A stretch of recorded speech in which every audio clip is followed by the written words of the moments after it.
کراچی سے علی زمان اوان کی رپورٹ شامل کرتے ہیں۔ عوامی مسائل نیوز کی مسلسل نشاندہی پر آخرکار سپر مارکیٹ پولیس حرکت میں آ گئی۔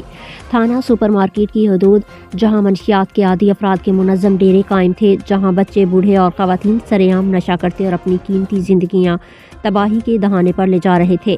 عوامی مسائل نیوز کی ٹیم نے بارہا یہ سنگین صورتحال اجاگر کی اور معاملہ اعلیٰ پولیس افسران کے سامنے رکھا، جس کے بعد S H O supermarket Farooq Hashmi نے ڈاک خانہ پل سے لے کر 3 ہٹی تک اپنے دائرہ اختیار میں بھرپور کارروائی کرتے ہوئے علاقے کو نشے کے عادی افراد سے کلیئر کر دیا۔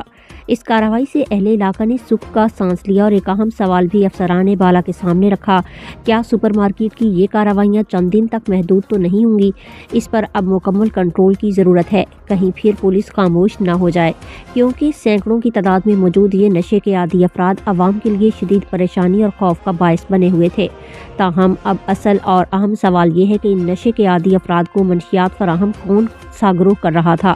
عوامی مطالبہ ہے کہ اس بات کی مکمل اور شفاف تحقیقات کی جائیں اور منشیات فروش گروہوں کو فوری طور پر گرفتار کیا جائے۔ جب تک منشیات کے اڈے مکمل طور پر مسمار اور منشیات فروش قانون کے کٹہرے میں نہیں لائے جاتے، کراچی میں منشیات کا ناسور ختم نہیں ہو سکتا۔